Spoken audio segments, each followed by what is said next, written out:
I came back early wanting to surprise them for Christmas. Instead, I found my wife Evelyn crying silently on the cold balcony, staring at the tree lights we put up just last week. Inside, my son Dan was laughing, sharing expensive wine I'd been saving with his in-laws, as if the whole world was perfect. No one even knew I was home. But standing there in the shadows, I suddenly understood everything. Before the sun came up, I changed every lock on the house and cut the heat to their rooms. My name is Richard Peterson. I'm 70 years old, and this is how I started taking back my life. The fishing trip ended a day early. A cold front blew in off the lake, chasing me and my buddies back towards shore. They were eager to get home to wives, kids, grandkids. Me, not so much. My first wife, Martha, passed nearly 20 years ago, God rest her soul. And Evelyn, my second wife, well, I wasn't always sure she missed me when I was gone. Still, it was Christmas Eve. A surprise visit felt right. Maybe see a genuine smile on Dan's face for a change. Turning onto the long gravel driveway leading up to the lake house, my heart swelled with pride like it always did. I built this place not just with money earned from 40 years busting my hump in construction, but with my own 2 hands on weekends. Martha would have loved it. I poured everything into this house, everything into giving Dan the life I never had after my old man took off. Maybe giving him everything was the first mistake. Then I saw them. 2 cars I didn't recognize parked bold as brass right by the front steps. A new Lexus, an equally shiny BMW, Victor and Isabella Rossi's cars, Dan's in-laws. Music thumped from the living room windows loud enough to hear over the wind whistling through the pines. Laughter, too loud, boisterous laughter. They were here, unannounced. Again. Classic Rossi move. Always treating my home like a free hotel, conveniently located whenever they felt like escaping the city. I killed the engine, parked my old pickup behind the dense spruce trees near the gate. Habit, I guess, trying to maintain some element of surprise even now. A prickle of unease started low in my gut. I should have told them I was heading back early, but the thought of maybe, just maybe, catching a glimpse of the happy family I thought we were kept me quiet. I walked around to the back kitchen door, knew it'd be unlocked. Inside, the air was thick with the smell of roasting meat, but not Evelyn's usual honey-glazed turkey. Something richer, fancier, and beneath that the faint, acrid tang of something burnt. Quietly, I slipped inside the house I knew like the back of my hand, onto the familiar oak floorboards I'd laid myself. I crept towards the doorway connecting the kitchen to the great room. The laughter was clearer now. Sophia, my daughter-in-law, her voice high-pitched, carrying that edge of triumph she always seemed to have. Dan, my son. His voice deeper, but mirroring her amusement, and the Rossis joining in. I was about to step out, call out a Christmas greeting, when I froze. Through the gap where the door was slightly ajar, I saw her, Evelyn, standing alone on the wide wrap-around deck, overlooking the frozen lake. The biting December wind whipped strands of gray hair across her face. She wore only a thin cardigan pulled tight around her thin shoulders, shivering. The glow from the Christmas lights strung along the deck railing illuminated her face. And I saw the tears. Silent tears rolling down her cheeks, disappearing into the collar of her sweater. She wiped them away quickly, furtively, looking out at the twinkling lights on the huge pine tree I'd decorated just the week before. Why was she out there alone, freezing? Why was she crying on Christmas Eve? My gaze shifted back inside to the warm, brightly lit living room. Dan was clinking glasses with his father-in-law, Victor.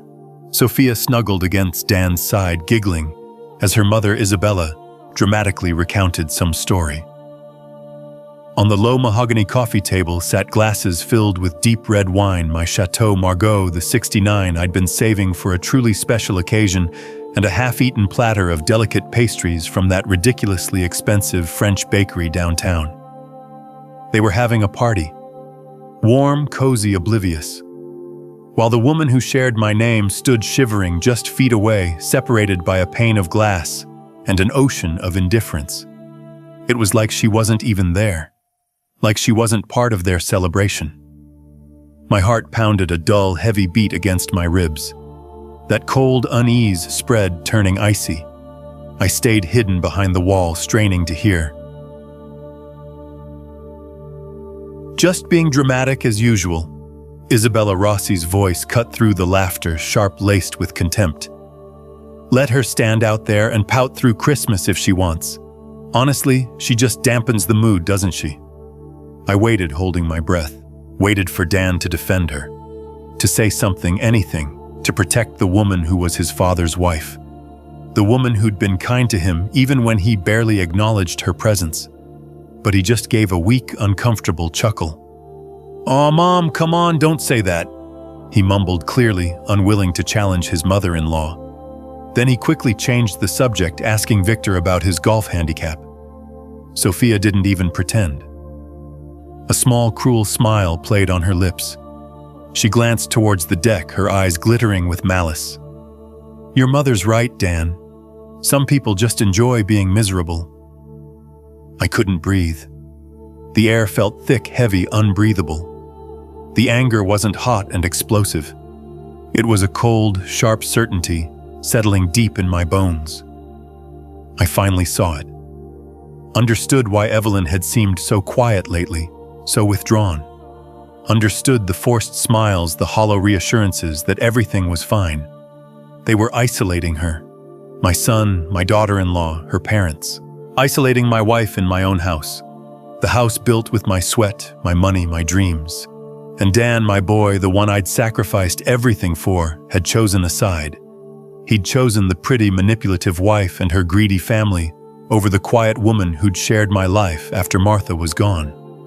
I couldn't storm in there. Not now. Yelling, confronting them would only make Evelyn's position worse, give them ammunition to paint me as the unreasonable old man. No. This required something else. Something calculated. I backed away, silently melting back through the kitchen and out the door I'd come in. The wind hit me biting cold, but it was nothing compared to the ice forming around my heart. I got back in my truck, didn't look back at the warm lights spilling from the windows. Tonight, Richard Peterson wasn't going home. Tonight, Richard Peterson needed a plan. That house was mine. The rules were mine. And I was about to remind everyone exactly who was in charge. Starting at dawn, I drove away from the lake house, my lake house numb.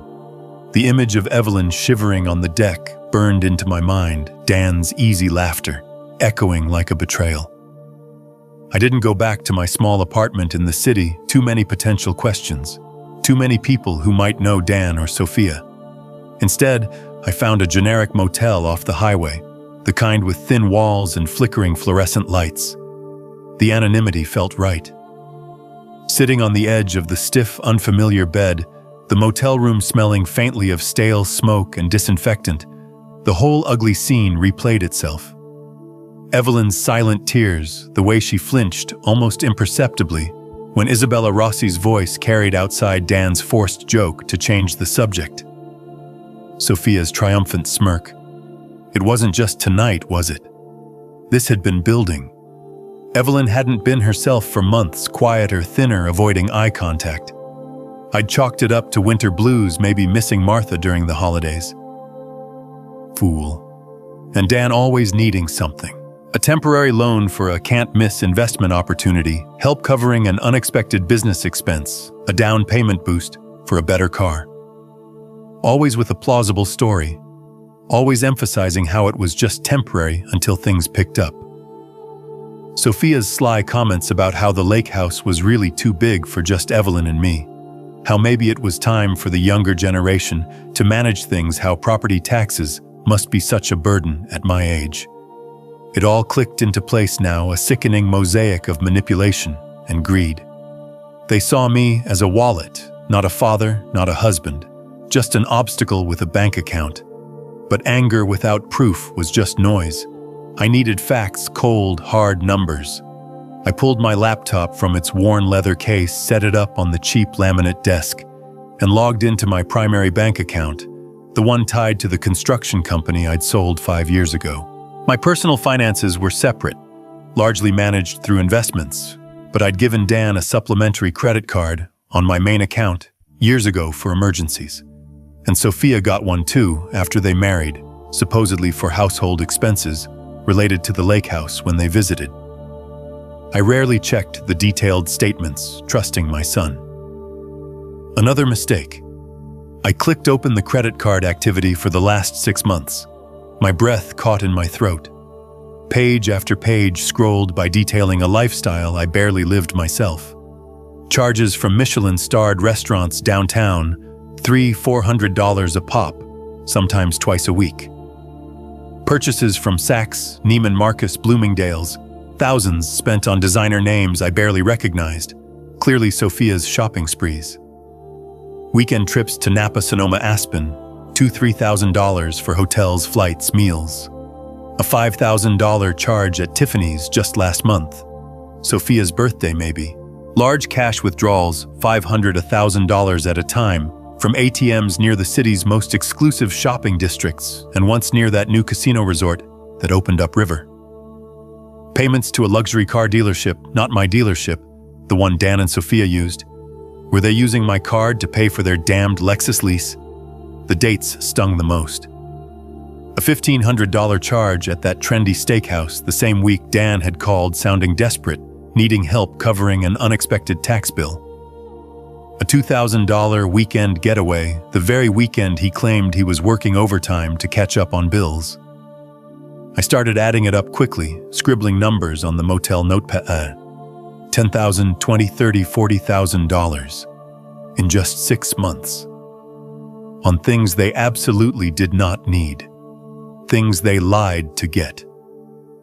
The initial shock turned into a slow burn, a cold, hard rage settling in my gut. I felt like the world's biggest fool. How could I have been so blind? How could Dan, my own son, participate in this charade? The money hurt, yes, seeing my hard-earned retirement savings frittered away on nonsense. But it was the deception that cut deepest. The casual ease with which they lied, took my money, laughed with their in-laws, while my wife cried in the cold. I gripped the cheap plastic mouse so hard my knuckles turned white. They hadn't just disrespected Evelyn, they'd disrespected me, my work, my entire life. I meticulously downloaded the statements, saving them to a secure flash drive. Every charge, every date, every lie. This wasn't just about hurt feelings anymore. This was evidence, ammunition, and I intended to use it. Staring at the downloaded bank statements, the numbers blurring slightly, fatigue finally setting in. I leaned back in the cheap motel chair. It wasn't just the recent spending spree that galled me. It was the pattern. Now that the blinders were off, I saw it stretching back years. Dan always seemed to have a cash flow problem just before a big commission check was due, needing a bridge loan, just $5,000. Dad, I'll pay you back next month. The repayment rarely materialized or was quickly followed by another urgent request. Sophia too, though her approach was different, softer, more insidious. Richard, wouldn't it be wonderful if the grandkids had more room to run around when they visit? Implying my city apartment wasn't good enough. Or, this big house must cost a fortune to maintain. Maybe Dan could help you manage the upkeep, suggesting my incompetence. Little digs, little hints, always planting seeds of doubt about my ability, my judgment always positioning themselves as helpful concerned. And Dan, my own son, swallowed it whole. Anytime I gently questioned a lavish purchase Sophia made or hinted that maybe they should live a little more within their means, Dan would jump to her defense. Mom, you don't understand. Sophia needs nice things for her image, her networking events. Or Dad, she found an incredible deal, you wouldn't believe it. He'd make me feel cheap, old-fashioned, out of touch. He'd choose her narrative over my quiet concern every single time. How many thousands had slipped through my fingers over the years, justified by vague promises and manipulated guilt? The $86,000 from the last 5 years was just the tip of the iceberg, I was sure of it. The picture was sickeningly clear now. They hadn't suddenly become greedy. They'd been playing a long game, chipping away at my resources, making me feel like their safety net, while secretly resenting my very presence, my control over what they clearly felt was already theirs. Enough reminiscing. Anger wouldn't fix this, planning would. First things first, secure the fortress. I knew the lake house was mine, legally bought and paid for, long before Evelyn came along, and certainly before Sophia sunk her claws into Dan. But seeing their audacity, I needed the reassurance of black and white. Back in my city apartment later that morning, ignoring the blinking light on the answering machine, I went straight to my fireproof safe. Tucked away beneath old stock certificates and Martha's jewelry box was the thick manila envelope containing the house deeds. My name, Richard Peterson, sole owner. Clear, undeniable. A wave of grim satisfaction washed over me. They couldn't touch the house itself, not legally, not yet anyway. Then I pulled out my will, the one drafted by my old lawyer friend Harrison 5 years back. Just as I remembered. Dan, primary beneficiary, inheriting the house, the investments, the bulk of my estate. My stomach churned looking at his name. That document felt like another betrayal, now a reward for his disloyalty. This would need changing immediately. But first I had a house to reclaim. Dawn was just breaking, painting the sky in pale shades of gray and pink as I pulled the pickup back into the woods near my driveway, concealing it again. The lake house stood silent, dark against the early morning light. No cars were moving, no lights flickered inside.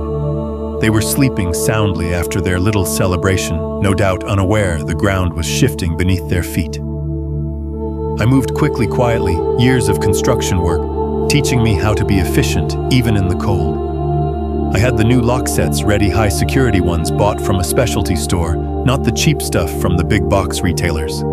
Starting with the back door, the one I'd slipped through just hours before, I worked methodically. The old cylinder came out, the new one went in. Click. Secure. Then the front door, the heavy oak one Martha had loved. Same process, precise, deliberate. Click. Secure. The garage side door too. Click. Secure. 3 new locks, keyed alike, my keys only. Inside the house was still dim, the air thick with the stale smell of their party, leftover food, wine. Maybe even cigarette smoke, judging by the faint odor near the fireplace. Disgust welled up, but I pushed it down. Focus. I went to the main thermostat in the hallway, the digital one I'd installed last year. I didn't turn the heat off completely. That might cause problems with the pipes in this weather. But I lowered the temperature significantly, down to 60 degrees, maybe 58, in the guest wing where the Rossies were likely staying. Then I accessed the settings, locking the controls with a passcode only I knew. Let them feel a chill. Let them wonder why their comfort was suddenly interrupted. It wasn't about cruelty, it was about control. My house, my rules, my temperature. I didn't linger, didn't check on Evelyn, didn't peek into the living room disaster area. Every second I stayed increased the risk of being discovered. I slipped back out, locking the new back door behind me, melting back into the pre-dawn shadows. Phase 1 complete. Now for Phase 2. Back in the anonymous safety of the motel room, the weak morning sun filtering through the cheap curtains, I poured myself another cup of lukewarm coffee and picked up my phone. It was time to call James Harrison. Jim and I went way back. Handled all the legal work for my company for 30 years. Saw me through the sale negotiated contracts that set me up for retirement. He was sharp, loyal, old school, knew me better than almost anyone except maybe Martha. He answered on the second ring, his voice already alert despite the early hour. Harrison. Jim, it's Richard Peterson. Richard, good to hear from you.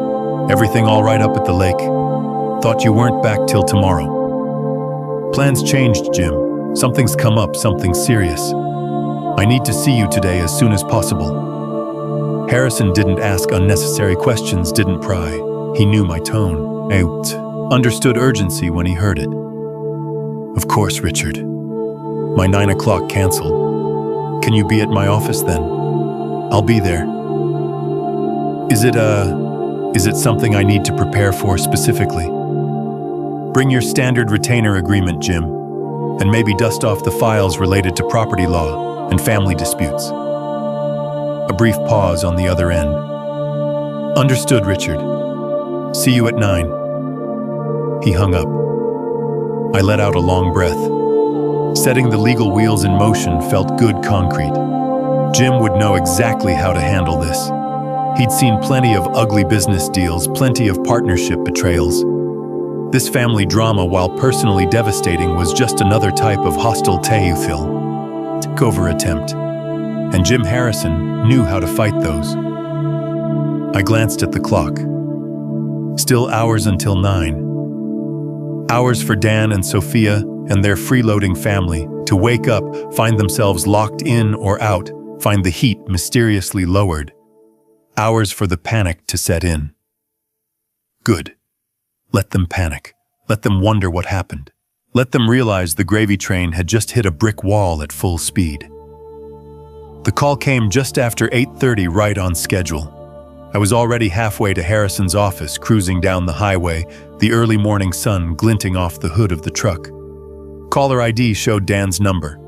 I let it ring twice before picking up, keeping my voice level neutral. Peterson. Dad. What the hell is going on? Dan's voice was tight, high-pitched, bordering on panic. We can't get the front door unlocked. My key won't work. Sophia's key won't work either. And it's freezing in here. Did the furnace break? Is that why you came back early? Oh, the furnace is working just fine, son, I replied calmly. Maybe not set as high as you'd like, though. As for the locks, I had them changed this morning. New keys. My keys. What changed the locks? Why would you do that without telling us? We were planning on going out for breakfast. Now we're stuck. And Isabella keeps complaining about the cold. Tell Isabella to put on a sweater, I said flatly. As for why, well, it's my house, Dan. I decided it was time for a security upgrade. You decided? Security upgrade. Dad. We're your family. What are you talking about? His voice rose, laced with frustration and disbelief. Are you okay? Did something happen on your trip? I'm perfectly fine, I assured him. Never better, in fact. Just had a bit of an epiphany about security and hospitality. Hospitality? What does that mean? It means the uninvited house guests need to make other arrangements. Other arrangements. Dad, that's Sophia's parents you're talking about. They're our guests. They were never my guests, Dan, I corrected him. They showed up unannounced. And judging by the state of things when I arrived unexpectedly last night, they've made themselves far too comfortable in my home. You were here last night. Why didn't you say anything? I saw enough. I replied, my voice hardening slightly. I saw Evelyn standing out on the deck, freezing while the rest of you were inside, laughing it up, drinking my best wine. I heard what Isabella said, what Sophia agreed with. And I saw you, Dan, say nothing. There was a sudden sharp intake of breath on his end. Silence stretched for a beat, thick with unspoken accusations. Dad, it wasn't like that. Evelyn just needed some air. Isabella was just joking around Sophia too. Don't make a big deal out of it. Don't make a big deal out of my wife being treated like dirt in my own house while my son sits by and lets it happen. I let the question hang heavy in the air. More silence than a sputtering defense. Look, I don't know what you think you saw or heard, but you're blowing this way out of proportion. We were just having a nice family evening. Nice for who, Dan? Certainly not for Evelyn. Certainly not for me finding my house overrun and my generosity taken for a ride. Listen, son, I'm on my way to an important meeting. Here's the deal. You, Sophia, and your esteemed in-laws need to pack your bags and be out of my house by noon today. Out by noon? Where are we supposed to go? That's not my problem anymore, Dan. Figure it out, like adults do, but Dad, we have plans. This is Christmas Eve. You can't just kick us out. Watch me, I said, my voice dropping low and cold. Noon, Dan. Be gone. Or my next call is to the sheriff's department to report trespassing. Trespassing, you wouldn't, Dad. His voice cracked a mixture of disbelief and dawning fear. Try me, I said, and hung up the phone. The truck ate up the highway miles. The conversation hadn't been pleasant, but it was necessary. The first shot fired, now to see how they'd react. My house, Dan. My rules. Noon. Be gone. Or my next call is to the sheriff's department to report trespassing. Trespassing. You wouldn't, Dad. His voice cracked a mixture of disbelief and dawning fear. Try me, I said, and hung up the phone. The truck ate up the highway miles. The conversation hadn't been pleasant, but it was necessary. The first shot fired, now to see how they'd react. It didn't take long. Maybe 5 minutes later, my phone rang again, Dan's number. I ignored it. It rang again immediately. Ignored it. Then a text message popped up. Dad, please answer. We need to talk about this. You're not being reasonable. Reasonable. After finding my wife in tears and my house invaded, I didn't dignify it with a response. A few more minutes passed, then the phone rang from an unknown number, likely one of the Rossies. Ignored it. Then Dan called again. This time I answered, keeping my voice devoid of emotion. What part of out by noon was unclear, Dan? Dad, listen, Sophia wants to talk to you. Put her on, I said, steeling myself. There was a fumbling sound, then Sophia's voice, sharp, brittle, already on edge. Richard, what is the meaning of this? Kicking us out like common criminals, changing locks. It's freezing in here. This is outrageous. Sophia, let me be very clear, I said, my tone matching hers for coldness. That house belongs to me solely. Your welcome, extended only through my son, expired the moment you and your family showed disrespect to my wife and my home. You have until noon to vacate the premises. Disrespect. We were celebrating Christmas. Evelyn was being antisocial. That's her problem, not ours. And this house, well, Dan always said it would basically be ours someday anyway. So he said that, did he? Interesting. Regardless, that someday is not today. And given current circumstances, that someday is looking increasingly unlikely. As for your immediate concerns, noon is the deadline. Oh, and one more thing. I took a certain satisfaction in saying this. The supplementary credit cards issued to you and Dan on my account have been canceled as of 6 a.m. this morning. Any further charges will be declined. Also, the joint account Dan and I had for, quote, household emergencies, unquote, has been closed and the funds transferred solely to me. Consider your financial support officially terminated. What? Sophia shrieked, her voice rising several octaves. Canceled the cards. Closed the account. You can't do that. That's our money too. Dan uses that for business expenses. I need it for groceries for the house. Your house, Sophia. Or my house that you treat like your personal piggy bank. It was never your money. It was my money that I foolishly allowed you both access to. Access that has now been permanently revoked. You miserable old man. How dare you? After everything Dan does for you. After we graciously spend time with your depressing wife. You pull this stunt. You'll regret this, Richard, I swear you will. Dan will never forgive you for this humiliation. And don't think we'll just walk away. We have rights. Dan is your son. This house should be his.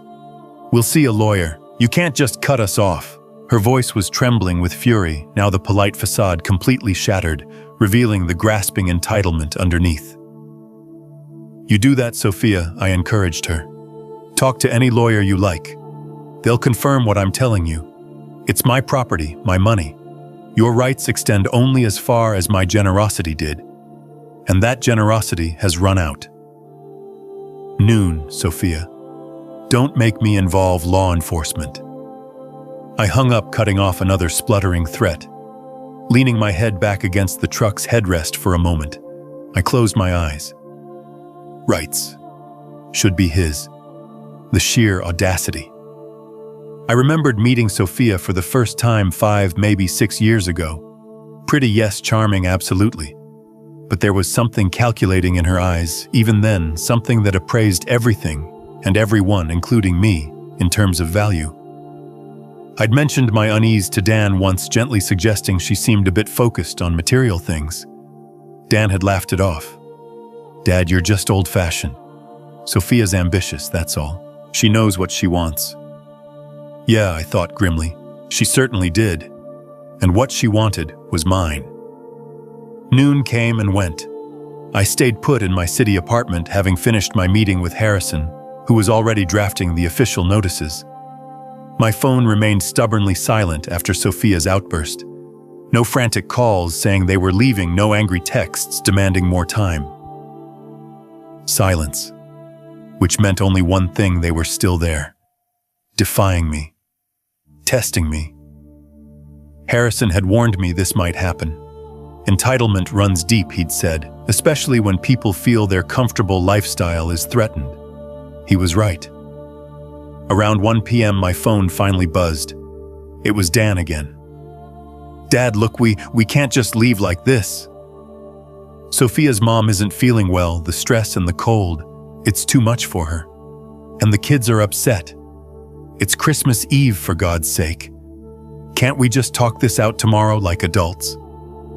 His voice had lost its earlier panic, replaced now with a weary, false reasonableness. So Isabella suddenly feels ill, does she?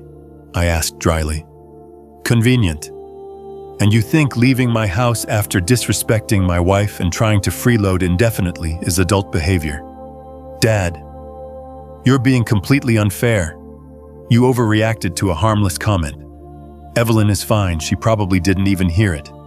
And changing the locks, cutting off the cards, that's not how you treat family. We have nowhere else to go right now. Really, Dan? No hotels available on Christmas Eve. No friends you can impose on instead of me. Your in-laws drove here in 2 luxury cars. I assume they can drive back to their own presumably heated home. We were planning on staying the week, Dad. You know that. Plans change when the host withdraws the invitation, I stated simply. Especially when the guests behave like invaders. Look, this is crazy, Dad. Sophia thinks maybe you're not well. All this stress, maybe it's getting to you. You're not thinking clearly. There it was. The opening salvo in the Richards losing his mind campaign. Right on schedule. My thinking is perfectly clear, son, I assure you. Clearer than it has been in years. I see exactly what's been going on. And it stops now. You have 1 more hour, Dan. 1 hour to get everyone and everything out of my house. After that, Harrison initiates eviction proceedings with the sheriff. Don't force my hand. Dad, you can't be serious. Eviction, police, over a family misunderstanding. This isn't a misunderstanding, I corrected him sharply. This is trespassing, theft, and profound disrespect. 1 hour. I hung up before he could argue further. The gall of them trying to paint me as the unstable one after their behavior. Trying to use feigned concern as another tool of manipulation. They really thought I was that easily fooled. That old. Later that evening, after Harrison confirmed the official eviction notice had been served electronically and physically posted on my own front door, giving them 24 hours legally, though I doubted they'd respect even that I got a call from a number I didn't recognize immediately. It was Evelyn. Her voice was barely a whisper, strained, hushed, as if she was hiding in a closet.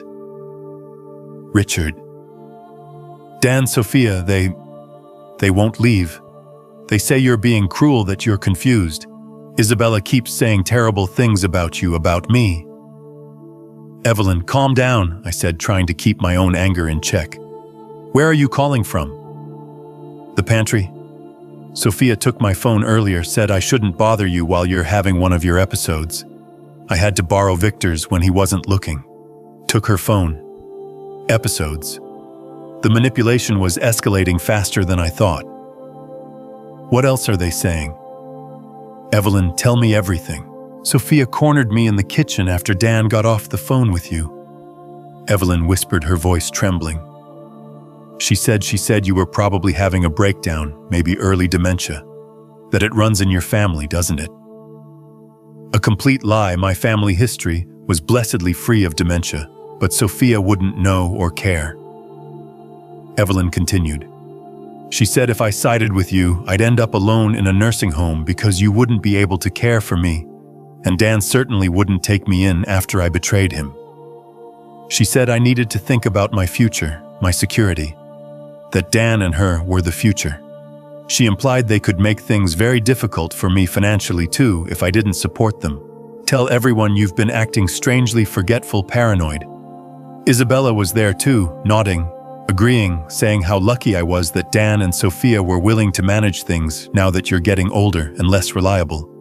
"They want me to sign something, Richard, a statement saying, I'm concerned about your mental state, that I agree Dan should help manage your affairs." My blood ran cold. A statement.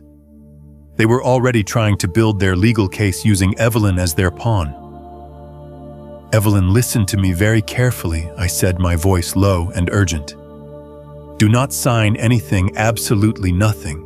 Do you understand? Don't let them intimidate you. I know this is hard, but I am handling this. Harrison is handling this. They have no legal right to pressure you, or take your phone, or keep you there." "Yes, but Richard, they're so convincing." Sophia cries. Then Isabella yells. Then Dan looks so lost. I don't know what to believe. "Believe what you saw, Evelyn," I told her firmly. "Believe the woman crying alone in the cold. Believe the laughter from inside. Believe your own gut feeling that told you something was wrong enough to make this secret call. They are using you, Evelyn, just like they used me. Stay strong. Don't sign anything. I will get you out of there soon, I promise." We hung up. The picture was even uglier now. They weren't just defying me, they were actively working to undermine me legally, using psychological warfare against my own wife. This wasn't just about reclaiming a house anymore. This was about saving Evelyn and stopping them before they destroyed everything. The next 24 hours were a tense standoff. I knew Dan must have scrambled trying to access funds. I pictured him calling the credit card companies, pleading, arguing, hitting dead ends, as customer service reps politely informed him the primary account holder, Richard Peterson, had canceled the cards. I imagined him going to the bank branch where we had the joint account, only to be told the account was closed, the funds moved inaccessible to him. He'd probably been furious then, desperate, realizing just how completely dependent he'd become on my money, how little actual control he had over his own financial life. He didn't call me again after that first confrontation, likely licking his wounds, or maybe plotting his next move under Sophia's direction. Sophia, meanwhile, was undoubtedly working the phones. I could almost hear her syrupy voice dripping with faux concern, calling mutual acquaintances, maybe even distant relatives, spinning her tale. Richard's acting so erratically, we're terribly worried. He kicked us out of the lake house on Christmas Eve, can you believe it? Changed the locks, cut off all support without warning. We think the stress, maybe his age, poor Evelyn is beside herself. Planting seeds, twisting the narrative, painting me as the villain, the unstable old man lashing out. She was good at that, making herself the victim, even when she was the aggressor. I heard later from my sister Laura, who'd gotten an earful from Sophia's mother, that the story involved me having some sort of paranoid episode, convinced they were stealing from me. The irony wasn't lost on me. Laura thankfully knew me better than to believe it outright, but the attempt to poison the well was clear. Damage control, social manipulation. Stage 2 of their desperate playbook. The real escalation came late the next day, Christmas Day. Harrison had already filed the official eviction paperwork with the court, ensuring the 24-hour notice was legally binding, and the sheriff would enforce it if needed. I was at my apartment reviewing the financial statements again, marking specific charges I wanted Harrison to see when my phone rang. Dan again. But his voice was different this time, colder, laced with a new kind of threat. Dad, Sophia and I spoke to a lawyer this morning. What you're doing isn't just unfair, it might not be entirely legal. My lawyer. Good for you, son. I hope you paid him with your own money this time. Very funny, Dad. Look, the lawyer thinks your behavior is well concerning. Impulsive, erratic, cutting off family, suddenly changing locks, talking about trespassing. He thinks maybe you're not in a position to be making sound financial decisions right now. There it was. The word they'd been circling, incompetent, senile. The legal threat cloaked in fake concern. Is that what your lawyer said, Dan, or is that what Sophia told the lawyer you should say? He thinks we might have grounds to petition for temporary guardianship, Dad. Just to protect your assets, you know.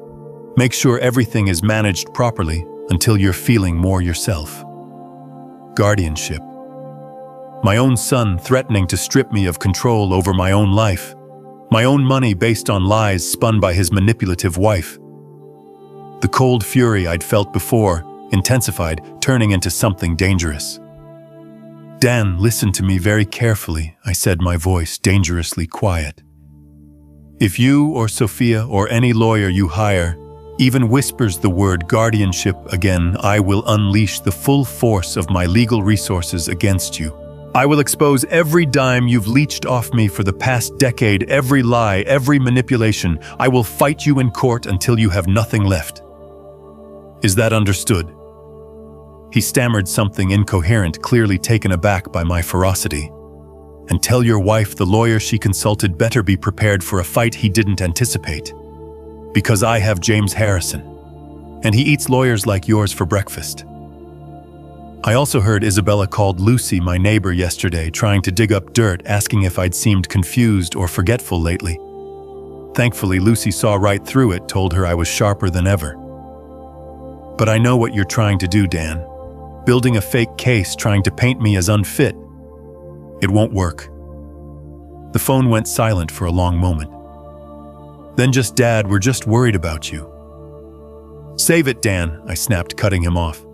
Worry about finding a new place to live by tomorrow morning, because the sheriff will be there at 8 a.m. sharp, and this time there will be no negotiation.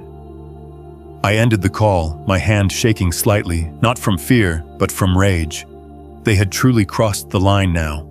This wasn't just about money or disrespect anymore. This was about my freedom, my autonomy, and I would fight like hell to protect it. Guardianship. The word echoed in my head long after I hung up on Dan, threatening to declare me incompetent. It wasn't just the audacity, it was the calculation behind it. It reminded me of something years ago, just after Dan married Sophia.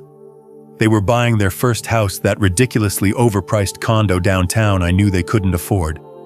Dan came to me hat in hand, needing help with the down payment. Just $20,000, Dad. He'd set a short-term loan until my bonus comes through. I'd hesitated knowing their spending habits, but Sophia had turned on the charm. Oh, Richard, it's our dream home. We'll be so careful with finances. Dan works so hard, he deserves this. Like a fool, I'd written the check. The bonus came and went. The loan was never repaid. When I gently inquired, Dan got defensive. Things are tight, Dad. You know how it is starting out. Sophia had added sweetly. We consider it an early wedding gift, Richard, part of your legacy, helping us build our future. They twisted a loan into a gift, redefined my generosity to fit their narrative. They'd been practicing this manipulation for years, and now they were trying to use the same tactics, claiming concern while plotting to seize control. They saw my assets not as the result of a lifetime's work, but as their rightful inheritance, inconveniently still under my management. But this time I wasn't going to be passive. Harrison's advice was clear: document everything, anticipate their moves. I started immediately. Any incoming calls from Dan Sophia or numbers I didn't recognize, I let go to voicemail first, then listened with a small digital recorder held up to the phone's speaker, creating my own record. Their messages became a predictable mix of pleading, guilt-tripping, and veiled threats, none explicitly mentioning guardianship, again, likely warned off by their lawyer. But the underlying message was clear: cooperate or face consequences. I saved every single one, labeling the files meticulously. Then I called Lucy. "Lucy, glad I caught you.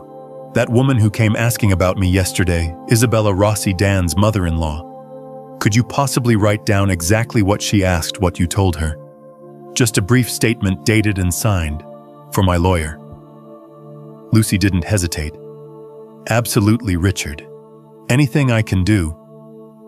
That woman rubbed me the wrong way, digging for gossip, trying to twist things. "I'll have it ready for you this afternoon." Having a credible witness statement countering their narrative felt crucial. Finally, I scheduled the appointment Harrison recommended, a forensic psychologist specializing in competency evaluations, Dr. Miller, a woman with an impeccable reputation.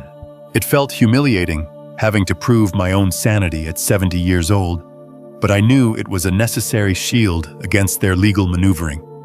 The evaluation was thorough, lasting nearly 3 hours. Questions about my memory, financial understanding, decision-making processes, logic puzzles. Dr. Miller was professional, objective, giving nothing away during the session. But as I left her office, I felt a sense of calm. I knew my mind was sharp. I knew I was making rational decisions, even if those decisions were painful. Let them bring their bought and paid for, doctor their fabricated concerns. I would have irrefutable proof from a respected expert testifying to my competence. I spent the rest of the day gathering papers, printing emails, saving voicemails, compiling my own dossier. Financial records proving their dependency. The photos of the mess they'd left at the lake house if needed. Lucy's statement. Dr. Miller's report would follow soon. They thought they were building a case against me. They had no idea I was building an airtight one against them. They wanted war. They were about to get one fought on my terms, with evidence, truth, and the best damned lawyer in the state on my side. Let the sheriff come tomorrow. Let them face the reality of eviction. Their next move, trying to declare me incompetent, would be met with a counter-offensive they never saw coming. 8 a.m. sharp the following morning. The sky was a clear, cold blue, the kind that promises a bitter chill despite the sunshine. I pulled up behind Harrison's sedan just as 2 county sheriff's cruisers arrived, lights off, engines idling. Deputy Miller, a tall man whose father I'd known slightly, and his younger partner, Deputy Chen, got out, looking professional, impassive. Harrison stepped out of his car, adjusting his tie, briefcase in hand. "Ready, Richard?" he asked, his voice calm. "Ready as I'll ever be, Jim," I replied. We walked up the driveway together, the deputies following a few paces behind. The house looked quiet from the outside, deceptively so. No cars were in the driveway. Dan's Lexus and the Rossi's BMWs were gone, suggesting they might have finally left. But I knew Sophia. She wouldn't give up that easily. Harrison knocked firmly on the front door, the sound echoing in the crisp morning air. No answer. He knocked again, louder, announcing James Harrison, attorney at law, present with the sheriff's department to enforce a legal eviction order. Still silence. Deputy Miller stepped forward, trying the doorknob. Locked tight, of course, with my new locks. "Sir, do you have the key, Mr. Peterson?" I stepped forward, inserted the key, turned the deadbolt. The click sounded unnaturally loud. I pushed the door open, revealing the entryway. And there they were. Not gone. Waiting. Sophia stood blocking the entrance to the great room, arms crossed, her face a mask of defiant fury. Behind her, Dan hovered, looking pale and stressed. Isabella and Victor Rossi stood further back near the fireplace, trying to look indignant, but mostly just looking nervous. Even Evelyn was there, standing near the stairs, looking terrified, caught in the middle. Mr. Harrison, Sophia spat, her voice dripping venom. You and your senile client have no right to barge in here. This is a family matter, not a police state. Ma'am, Mr. Harrison replied evenly, holding up the court document. This is an official eviction order signed by Judge Peterson yesterday. You and your family were given 24 hours to vacate the premises owned solely by Mr. Richard Peterson. That time has expired. You are now trespassing. Trespassing, Sophia laughed, a harsh grating sound. This house belongs to Dan as much as it does to him. He's his son, his only son. Richard is clearly unwell, mentally unstable, making rash decisions. We are here protecting his interests and ours. Ma'am, Deputy Miller interjected, his voice firm but polite. We have a lawful court order. You need to gather your belongings and leave the property immediately. Belongings. Sophia gestured wildly around the room. Everything here is practically ours anyway. We've been living here helping Richard manage things because he's incapable. He locks himself out, changes thermostats, forgets conversations. Just last week, he accused Dan of stealing money that Dan was using for house repairs Richard himself approved. She pulled out her phone, frantically scrolling. Look, I have emails, texts proving Dan discussed the repairs with him. She shoved the phone towards the deputy. Harrison stepped smoothly between them. Deputy, that is irrelevant to the matter at hand, which is the enforcement of this eviction order. Any claims Mrs. Peterson wishes to make regarding property management or Mr. Peterson's mental state must be addressed through separate legal channels, not by obstructing a lawful eviction. Obstructing? Sophia shrieked. You're throwing a family out onto the street on Christmas Day weekend based on the whims of a confused old man who's probably being manipulated by his gold-digging second wife. Look at her, she pointed a shaking finger at Evelyn, who flinched. Standing there, pretending to be scared. She's probably the one filling his head with lies, trying to cut Dan out of his inheritance. Isabella Rossi chimed in, her voice shrill. That's right. We saw how she looks at Richard's money. This is all her fault. Trying to turn a father against his own son. It's disgusting. Sophia turned her fury back to me. You should be ashamed, Richard. After everything Dan has done for you, putting up with your moods, your forgetfulness, trying to keep your life in order. And this is how you repay him. By treating him like a criminal. By siding with that woman over your own blood. She even tried to invoke Martha's memory. What would Martha think seeing you act like this?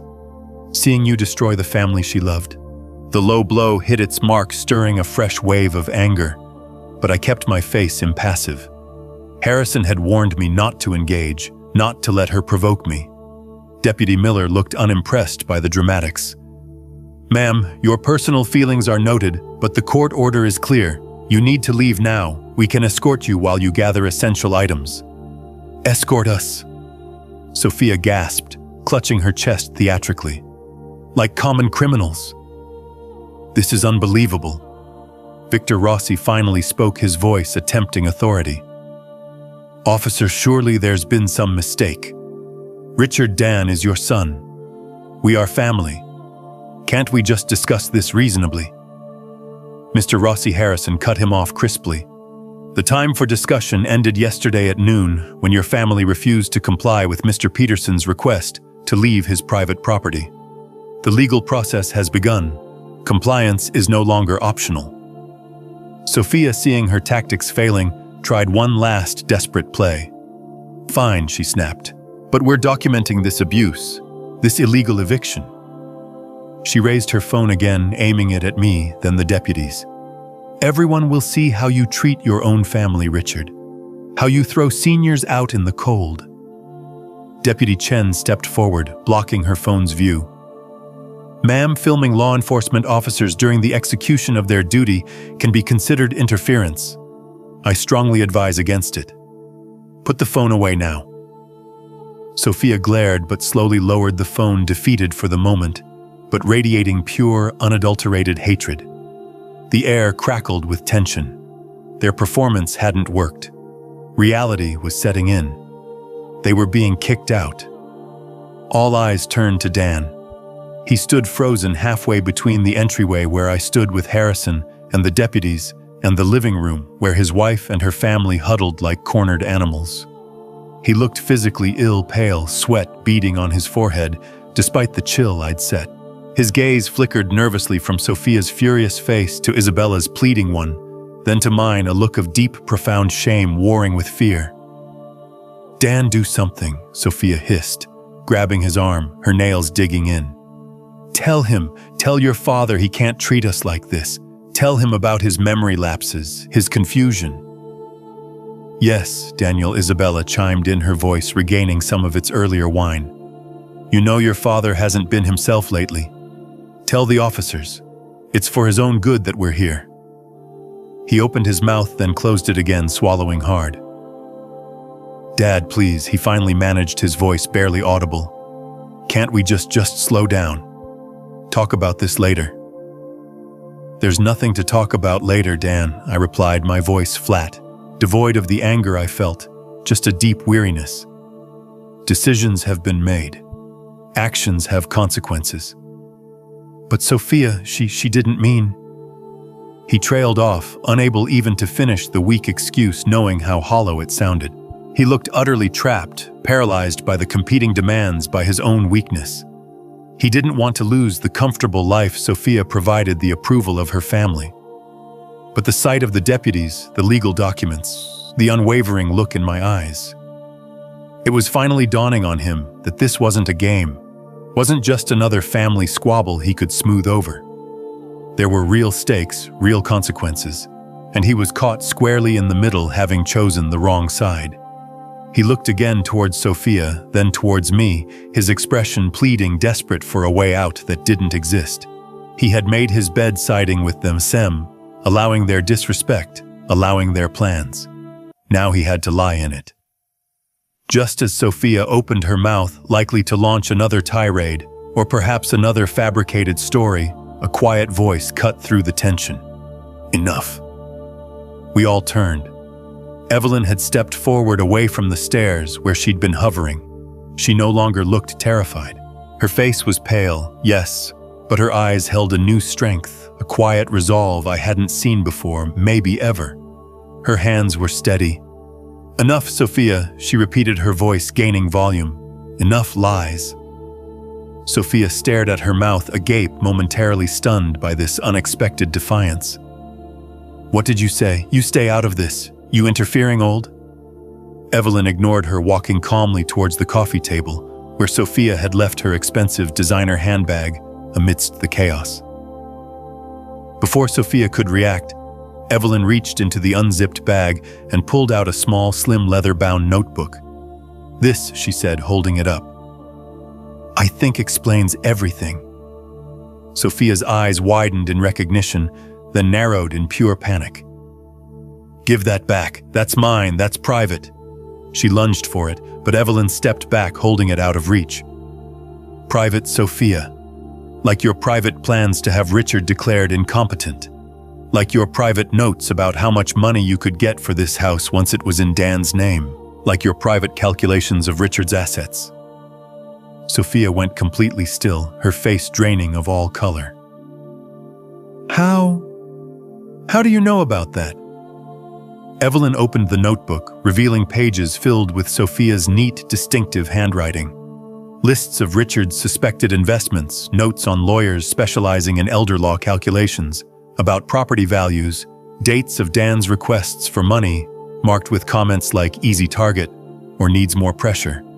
And crucially, dates and details of conversations where Sophia coached Dan on how to manipulate me or complained about my interference. "I found this a few weeks ago," Evelyn explained, her voice steady, now clear, ringing through the silent room. "Sophia left her bag here after one of your visits. I saw the notebook poking out. Curiosity got the better of me, especially after hearing how she spoke to you, Richard, when she thought I wasn't listening. I read it. I read it all. The plan to use a doctor friend to fake a dementia diagnosis. The strategy to isolate Richard, push him into signing over power of attorney. The discussions with Dan, convincing him it was for the good of the family, for the good of their future children. It's all here, in her own words." She held the notebook out towards Harrison. The deputies instinctively moved closer, flanking Sophia, who looked like she might either faint or explode. Dan stared at the notebook, then at Sophia, his face a mask of dawning horror, disbelief slowly hardening into certainty. You wrote this," he whispered, his voice choked. "You planned this." Sophia tried to recover, sputtering denials.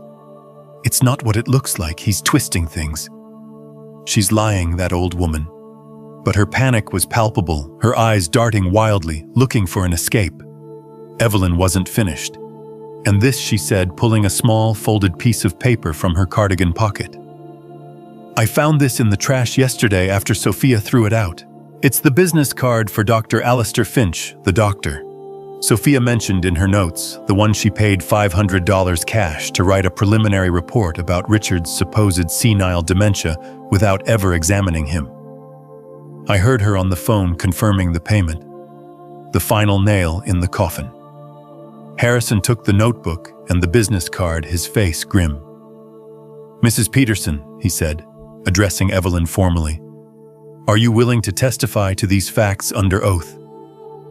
"Yes," Evelyn replied, meeting my eyes for the first time with a look of quiet strength. "I am." The game was over. Sophia knew it. The Rossis knew it. And finally, devastatingly, Dan knew it too. Silence descended upon the room, thick, heavy, broken only by Sophia's ragged breathing. The notebook in Harrison's hand felt like a physical weight pinning her down. Her carefully constructed facade crumbled, revealing raw, ugly desperation. "Lying bitch!" She finally spat, her voice low and trembling, her eyes fixed on Evelyn with pure venom. "You were always jealous, always trying to undermine me with Richard. This is your pathetic revenge, isn't it? Making up stories, forging notes." Evelyn didn't flinch, didn't react, just held her gaze steady. "Your handwriting, Sophia. Your plans. Your words. No one forged anything." Isabella Rossi stepped forward, hesitantly, placing a trembling hand on Sophia's arm. "Sophie, dear, maybe we should just—" "Shut up, Mom," Sophia shrieked, whirling around to face her parents. "This is your fault too. Always pushing, always wanting more. Telling me Richard owed us something, telling me Dan was weak, needed managing. If it weren't for you." Victor Rossi's face flushed a deep mottled red. "How dare you blame us? We came here because you invited us, because you said everything was arranged. We didn't know you were running some crazy scheme faking medical reports." He looked genuinely shocked and ashamed, glancing towards Harrison and the deputies. "Officer, we had no idea about any of this. We thought Richard was just being difficult. We'll leave immediately, of course." He grabbed Isabella's arm, trying to steer her towards the door, but Sophia wasn't done. "Don't you dare walk away!" she screamed, now completely unhinged, tears streaming down her face, mixing with her expensive makeup. "You were happy enough to enjoy the free ride, the fancy dinners, the expensive gifts bought with his money. You knew. You all knew he was footing the bill. You just didn't care where it came from." She turned back to me, her expression twisting into a desperate snarl. "And you, Richard, you think you're so high and mighty, sitting on your pile of money judging everyone. You owe Dan. You owe him for being a distant father, always working, always putting the company first after Martha died. He deserved this house, this money. He deserved a wife who knew how to get him what he was entitled to." Her voice cracked, the raw entitlement finally laid bare. It wasn't about need, it was about perceived rights, about resentment festering for years, now exploding in ugly accusations. Harrison cleared his throat, pointedly, looking at the deputies. "I believe we've seen enough." Deputy Miller nodded grimly. Dan hadn't moved. He stood rooted to the spot near the fireplace, staring blankly at Sophia as her meltdown continued. The notebook, Evelyn's testimony, the doctor's business card, it all painted an undeniable picture. He wasn't just complicit through silence or weakness. He'd been actively manipulated, perhaps even subtly encouraged Sophia's scheme, believing her justifications, her narrative that I was the obstacle, his mother the burden. He saw the emails Sophia had shown the deputy, the ones supposedly proving he discussed repairs with me, lies she must have fabricated or twisted. He remembered defending her to me, dismissing my concerns, feeling vaguely resentful that I wasn't more supportive of his wife, his choices. He saw the $20,000 loan, never repaid, reframed as a gift. He saw the canceled credit cards, the closed account, not as an attack, but as a desperate last resort by a father pushed too far. He saw his wife not as the ambitious partner he admired, but as a calculating manipulator who had used his love, his weakness, his desire for a certain lifestyle to orchestrate a fraud against his own father. His face crumpled. A low, guttural sound escaped his throat, a sound of pure anguish. He sank onto the hearth, the brick ledge behind him, his head dropping into his hands, his shoulders shaking with silent sobs. The confident businessman, the dutiful husband, disappeared, replaced by the lost boy I hadn't seen in decades, utterly broken by the weight of his own betrayal and the destruction of his world. Deputy Miller stepped forward, addressing Sophia and her parents, who now stood huddled together, looking utterly defeated. "Ma'am, sirs, you need to gather your essential belongings now. You have 15 minutes under escort, then you must leave the property. Any attempt to re-enter will result in immediate arrest for trespassing," Harrison added smoothly. And Mrs. Peterson, referring to Sophia regarding the notebook, the business card, and Mrs. Evelyn Peterson's testimony. "We will be filing a criminal complaint for conspiracy to commit fraud, forgery, and potential elder abuse with the district attorney's office this afternoon. Your lawyer will be contacted." Sophia let out a final choked sob, but said nothing more. The fight had gone out of her, replaced by the cold reality of consequences. Victor and Isabella looked terrified, scrambling to grab purses and jackets. Deputy Chen began escorting them towards the guest rooms, supervising their packing. Deputy Miller remained near Dan, who hadn't moved, still hunched over his head in his hands. "Sir," he said not unkindly, "you need to come with us now. The eviction order includes everyone not listed as the primary resident." Dan slowly lifted his head, his eyes red raw, utterly lost. He looked at me, a silent question, a desperate plea. I met his gaze but offered no comfort, no rescue. This was his mess, his consequence. He finally stood shakily and allowed the deputy to lead him towards the door, his future uncertain, his family shattered. The house fell silent after they left. The slamming doors, the shouting, the choked sobs faded, leaving only the quiet hum of the refrigerator and the ticking of the grandfather clock in the hall. The deputies finished their walkthrough, ensuring no one was left hiding, confirmed the property was secure, and departed, leaving just Harrison, Evelyn, and me amidst the emotional wreckage. The Rossis, I learned later, drove straight back to the city, their tails between their legs, facing not only public humiliation when the story broke, which Harrison assured me it would, but also potential legal trouble, depending on how deep their involvement in Sophia's scheme went. Sophia faced a maelstrom. Harrison immediately filed the criminal complaints, backed by Evelyn's testimony and the damning notebook. Her reputation was ruined. Her marriage was over. Dan filed for divorce within the week, citing irreconcilable differences and fraud. The expensive condo they couldn't afford was foreclosed on. Drowning in legal fees, stripped of the financial lifeline she'd taken for granted, she was left picking up the pieces of a life built on deceit. Dan, too, faced his own reckoning. While not facing criminal charges initially, Harrison made it clear civil lawsuits to recover the misappropriated funds were coming. He lost his wife, his comfortable lifestyle, the trust and respect of his father, and had to start over, burdened by debt and shame, forced finally to confront the consequences of his choices, his weakness. He moved into a small rented apartment, apparently taking a lower-paying job after word got around his old firm. The price of his betrayal was steep, devastatingly so. Harrison gathered his papers, snapping his briefcase shut. "Richard, I'll be in touch regarding the next steps. Filing the civil suits, recovering what we can. Let me know if you need anything at all. And Mrs. Peterson, he turned to Evelyn, his expression softening slightly. You showed remarkable courage today. Thank you, Jim, I said, shaking his hand. For everything. After he left, Evelyn and I stood awkwardly in the grand entryway, the scene of the morning's drama. The house felt huge, empty, echoing slightly. What now, Richard?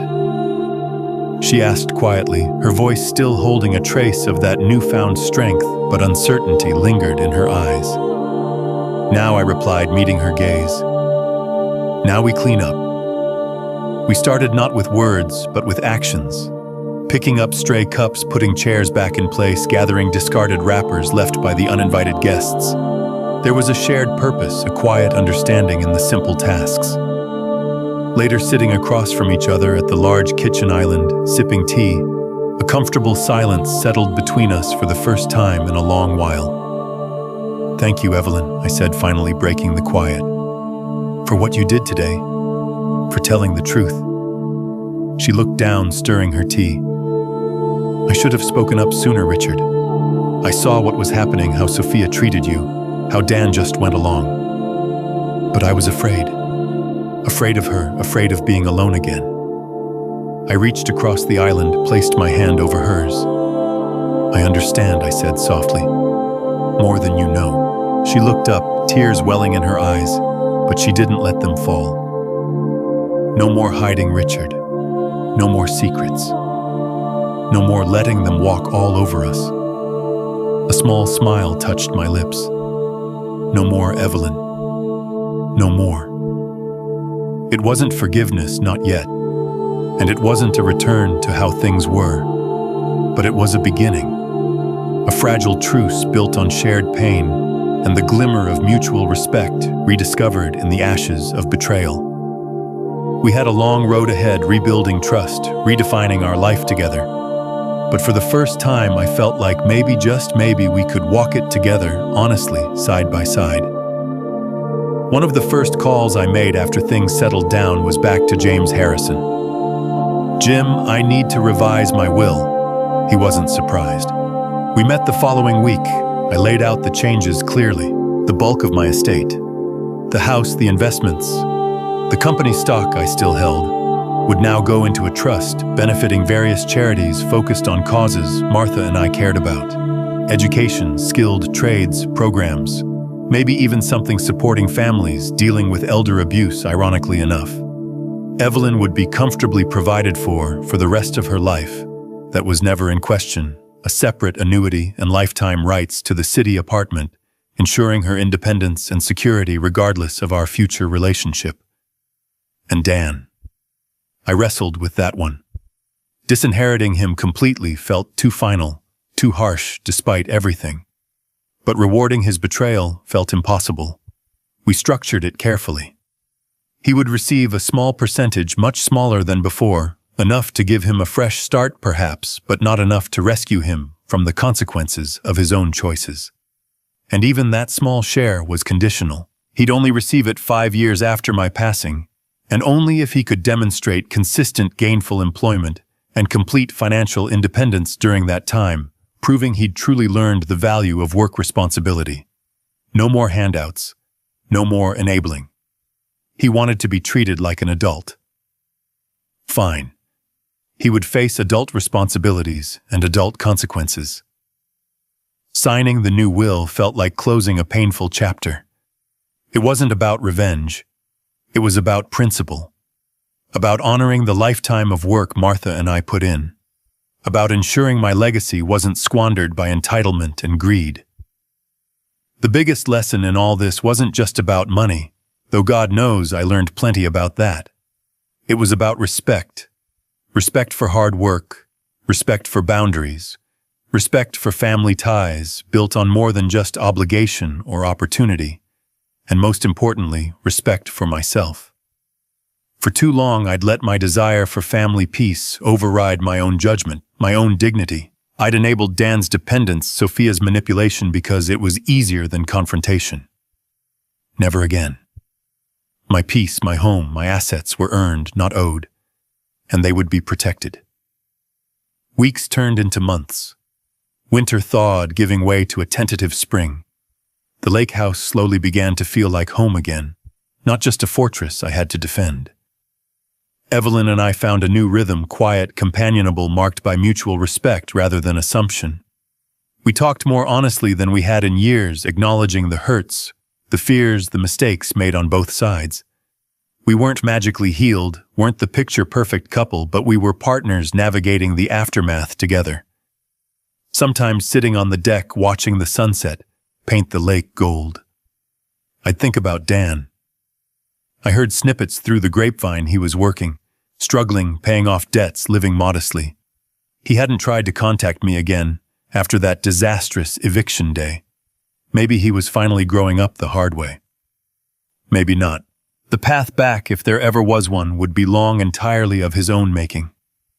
I wouldn't pave it for him this time. One evening, Evelyn brought out 2 mugs of tea, joined me on the deck. "Beautiful night," she said simply. "Yes, it is," I agreed, looking out at the calm water, the familiar silhouette of the pines against the darkening sky. My lake, my house, my peace, earned, protected, and finally, truly mine again. This story serves as a powerful lesson about the hidden costs of enabling financial dependence even within our own families. Richard's generosity born from love was twisted into an expectation, eventually leading to deep betrayal and disrespect.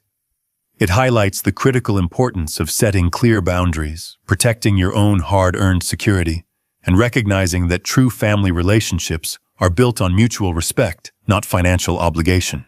It's a reminder that it is never too late to reclaim your dignity. Demand respect and make decisions that prioritize your own well-being, even when it involves difficult confrontations with loved ones. What would you have done differently if you were in Richard's shoes? Let us know in the comments.